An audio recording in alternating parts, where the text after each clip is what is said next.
Following is a class on the Srimad Bhagavatam, 2nd Canto, 3rd Chapter, text number 24, given by His Divine Grace, A.C. Bhaktivedanta Swami Prabhupada, recorded on June 22nd, 1972, in Los Angeles. Translation. Certainly that heart is steel-framed, which in spite of chanting the holy name of the Lord with concentration, does not change when ecstasy takes place, and tears fill the eyes and hairs stand on end. So, here is one word, steel frame. Nowadays, the medical science is changing the heart steel frame. So, this modern science is making steel framed heart, but we can understand that formally also there are steel framed heart. Otherwise, how this word comes? Sadasmasanam vidam matidam. So, just like stone or steel, it does not melt very easily. Similarly, anyone's heart, it does not change after chanting Hare Krishna mantra regularly. That it is to be understood that it is steel frame, made of stone or iron. Actually, Harinam, Harinama, Harinama, Harinama eva kevalam, it is especially meant for cleansing the heart. That all misconception is within our heart, beginning from the wrong identification that I am this body. That is the beginning of all misconception. So, Chaitanya Mahaprabhu says, Chetadarpanamad. As you go on chanting, gradually the heart will be cleansed and you will be able to understand that you are not this body.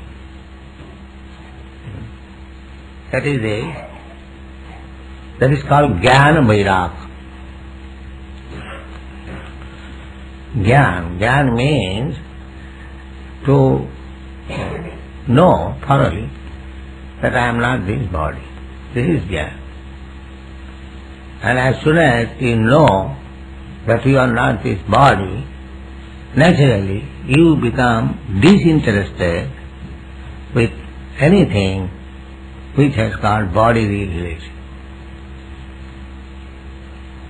The Chetadarpana Marjanam, Bhava Mahadavagni Nidpapanam. Bhava means repetition of birth and death. You become. Bhava means. So you become means you die also. Because this is the word. To become does not mean that you stay forever. That is not possible. You become means you die also. So, but under wrong impression, as soon as I become, I think that this world is very nice. The Bhaktivinoda Thakur sings that, my dear Lord, when I was in the womb of my mother, at that time I saw you once became visible. Those who are spiritually advanced, they can see God within the womb of the mother. When the child remains prakta and the consciousness is gained, he feels very uncomfortable. So at that time, one who is pious, spiritually advanced, he prays to God, please rescue me from this bondage. I am too much suffering. And this time, after taking my bath, I shall simply engage in Krishna consciousness.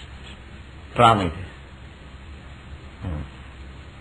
But Bhaktivinoda Thakur says, Janama Haila Parimaya Jale. As soon as birth is taken, the Maya is there, we forget. Immediately, father, mother, other relatives, they take up the child and that's very nice. So in this way, we forget that we were in such a precarious condition, almost suffocating, almost it is suffocating. After coming out from the womb of the mother, if you are packed up again in such airtight bag, within 3 seconds you will die. We live under the protection of the Supreme Lord, otherwise that is not a living condition. Just imagine within the home. So, this we forget, and being taken care of affectionate father and mother on the lap, we think life is very nice, this life. But this is Maya, this is illusion. Actually, this bhava, to take birth, is very, very unpleasant task. It is blazing fire, bhava mahadava. So, if we can cleanse our heart during this life, this is the opportunity. It is not possible when I take birth as an animal, cats and dogs, that is not possible. But as I have got now this human form of body, we should not be again misled. Chetadarpana marjanam bhavamadam. If we can cleanse our heart, then this blazing fire of repetition of birth and death can be extinguished. But the illusory energy is so strong that we forget our last death time miseries. At the time of death, we suffer very much. So that, just imagine, when we give up our life, how much a difficult position at that time. So we forget birth and death. As soon as there is birth, there is death also. Death means the more you are advancing in age, that means you are dying. You are advancing in death. The child is born. When the child is born, just yesterday, that means he has already died one day. So in this way, death is progressive. As soon as there is birth, the death is immediately, side by side.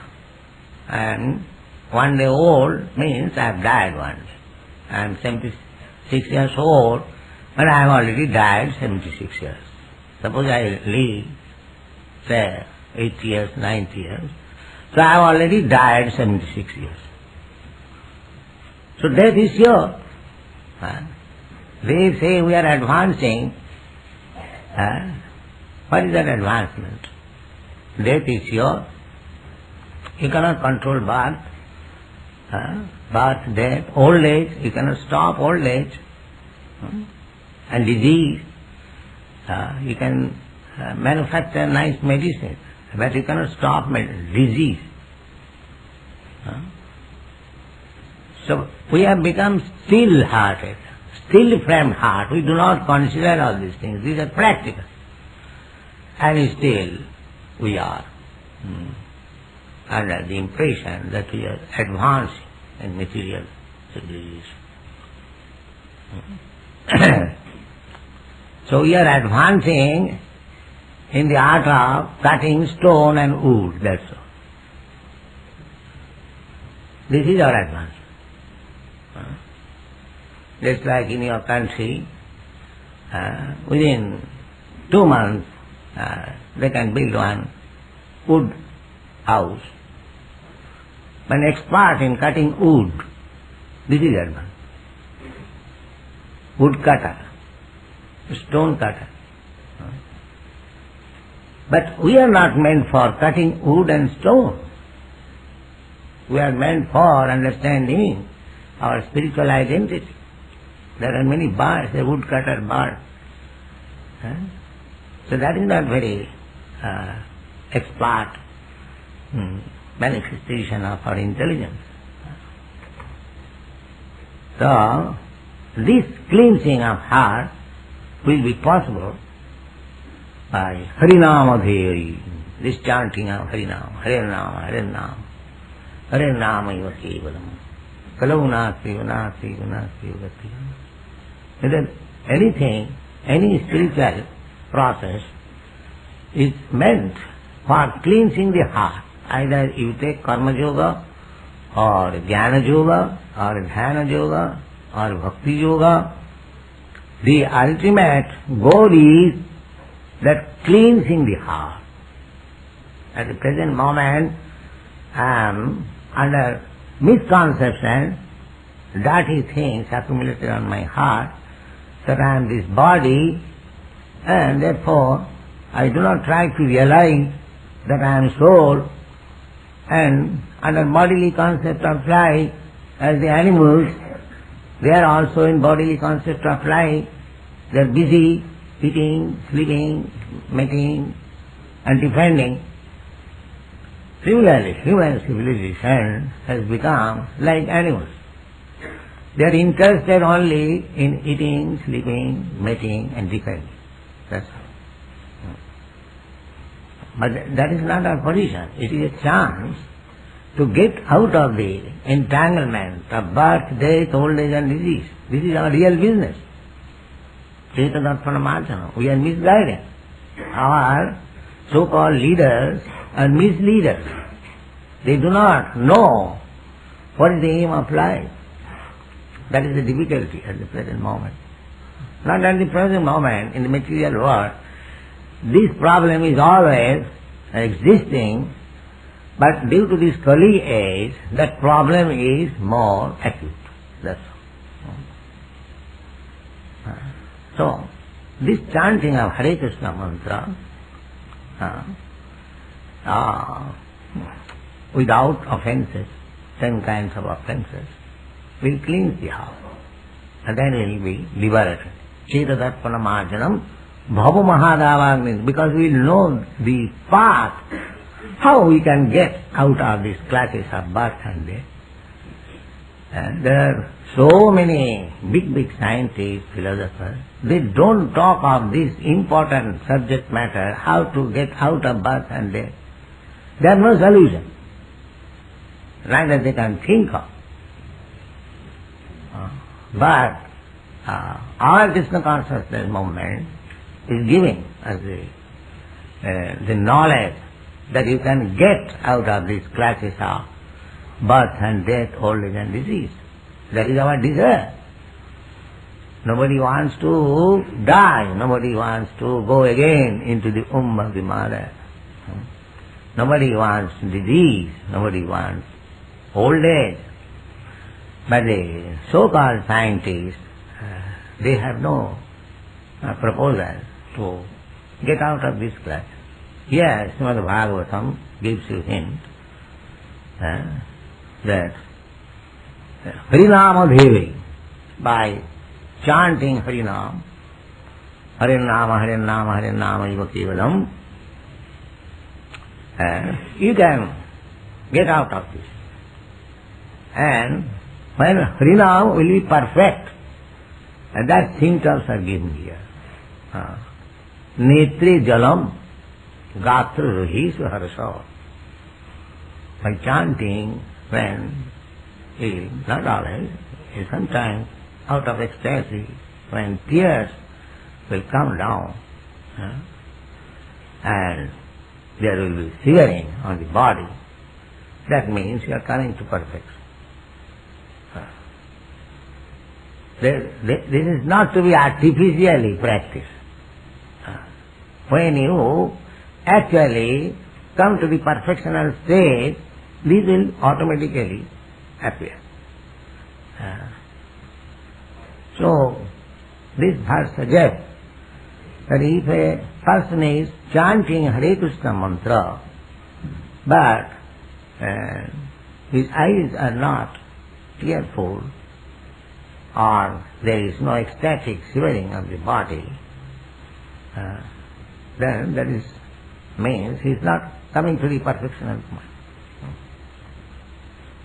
So if we chant this Hare Krishna mantra without offense, according to observing regulative principles and numerical strength, Sankha Purvaka Nama Gananatihi, the Goswamis in Vrindavan, they used to chant keeping a numerical strength. They were all liberated persons.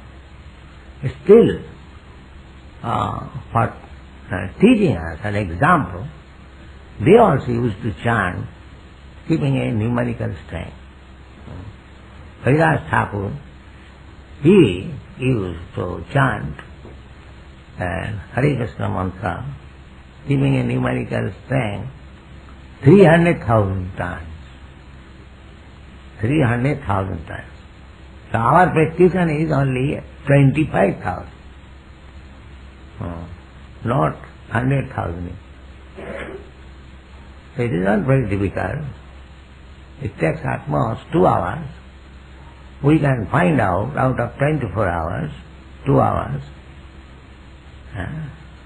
We can find out time. So if we actually follow the rules and regulations and chant Hare Krishna mantra, then these symptoms will come. Netre jalam gatraroheshu harsha. When this comes, then you know that I am coming to perfection. And if it is not coming, then it is to be understood the heart is still frame. Still frame, though it is still only stone. The stone, if we keep our heart stone, a still frame, then it cannot be melted. These symptoms mean heart is melting or changing. What? You should note with prophets that in the first 3 chapters of the 2nd canto, a gradual process of development of devotional service is being presented. In the first chapter, the first step in devotional service for God consciousness by the process of hearing and chanting has been stressed, and a gross conception of the personality of Godhead in His universal form for the beginners is recommended. By such a gross conception of God through the material manifestations of His energy, one is enabled to spiritualize the mind and the senses, and gradually concentrate the mind upon Lord Vishnu, the Supreme, who is present as the Supersoul in every heart and everywhere, in every atom of the material universe. The system of Pancha Upasana, recommending 5 mental attitudes for the common man, is also enacted for this purpose, namely gradual development, worship of the superior, and that may be in the form of fire, electricity, the sun, the massive living being, Lord Shiva, and at last the impersonal Supersoul, the partial representation of Lord Vishnu. They are all nicely described in the 2nd chapter, but in the 3rd chapter further development is prescribed after one has actually reached the stage of Vishnu worship or pure devotional service, and the mature stage of Vishnu worship is suggested herein in relation to the change of heart. The whole process of spiritual culture is aimed at changing the heart of the living being in the matter of his eternal relation with the Supreme Lord as subordinate servant, his eternal constitutional position. So with the progress of devotional service, the reaction of change in the heart is exhibited by gradual detachment from the sense of material enjoyment, by a false sense of lording it over the world, and an increase in the attitude of rendering loving service to the Lord. Vidhi bhakti or regulated devotional service by the limbs of the body, namely the eyes, the ears, the nose, the hands, the legs, as already mentioned herein before, is now stressed herein in relation to the mind, which is the impetus of all activities of the limbs of the body. It is expected by all means that by discharging regulated devotional service, one must manifest the change of heart. If there is no such change, the heart must be considered as steel-framed, for it is not melted even when there is chanting of the holy name of the Lord. We must always remember that hearing and chanting are the basic principles of discharging devotional duties, and if they are properly performed, there will follow the reactional ecstasy with signs of tears in the eyes and standing of the hairs on the body. These are natural consequences and are the preliminary symptoms of the bhava stage, which occurs before one reaches the perfectional stage of prema, love of Godhead. If the reaction does not take place, even after continuous hearing and chanting of the holy name of the Lord, it may be considered to be due to offenses only. That is the opinion of the Sandarbha. In the beginning of chanting of the holy name of the Lord, if the devotee has not been very careful about evading the 10 kinds of offenses at the feet of the holy name, certainly the reaction of feelings of separation will not be visible by tears in the eyes and standing of the hair on end. The bhava stage is manifested by 8 transcendental symptoms, namely stuntedness, perspiration, standing of hairs on end, failing in voice, trembling, paleness of the body, tears in the eyes, and finally trance.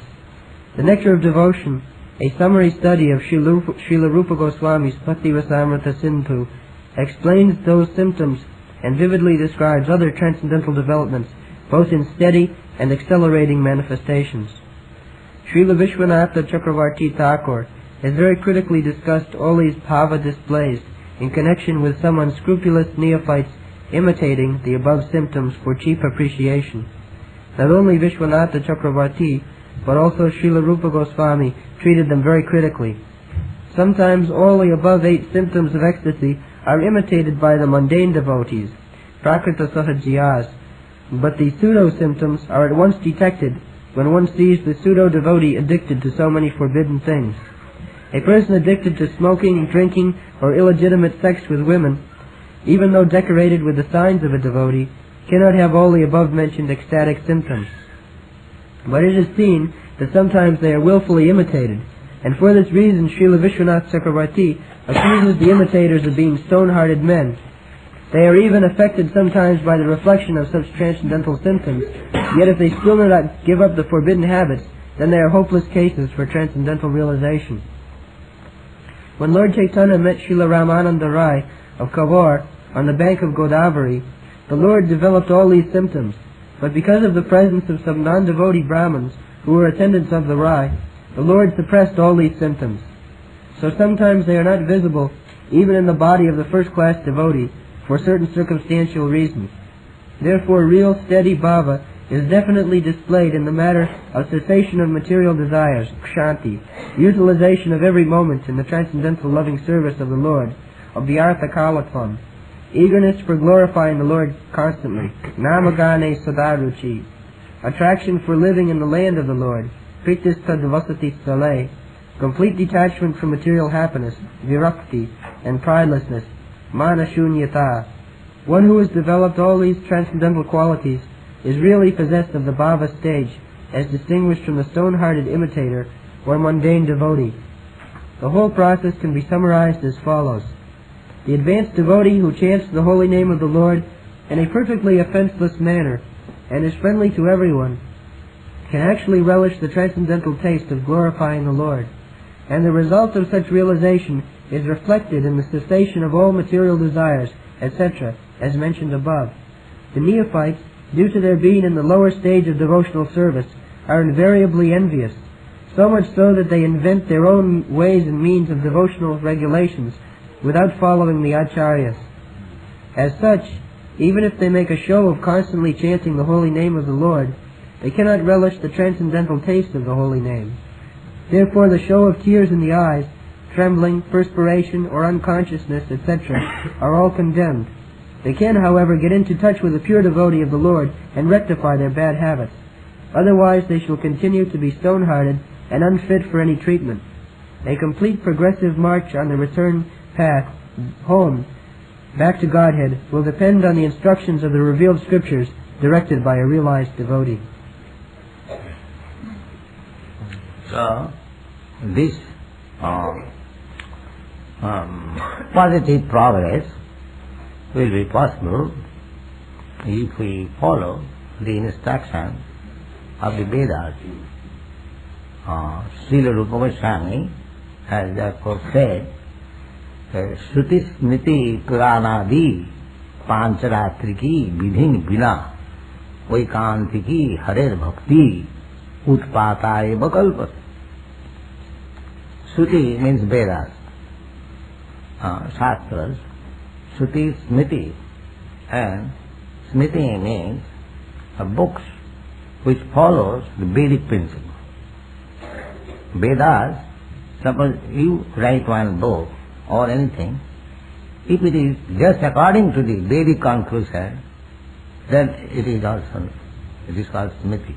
By remembering the Vedic conclusion, you cannot go beyond the Vedic conclusion.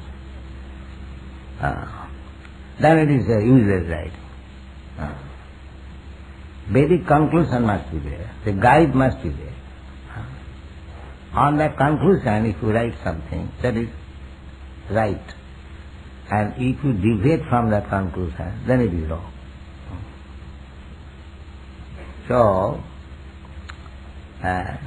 we want to read authorized, right books, not by imagination. You can write so many nonsense things by imagination, and that is useless. You must remember what is the Vedic conclusion. So, Shruti Smriti Pancharatriki Vidhi. Pancharatriki Vidhi, this Archan, temple worship, under the direction of Narada. So, if one gives up all these regulative principles and wants to become a devotee, a writer, then Rupa Goswami says, without the conclusive statement of the Vedas, Smriti and Pancharatriki Vidhi, Sthiti Puranadi Pancharatriki Vidhin Vina, without following, Vaikantiki Harer Bhakti, the soul of a devotee. The Vaikantiki Harer Bhakti Utpata eva kalpa, it is simply disturbed. Simply disturbed.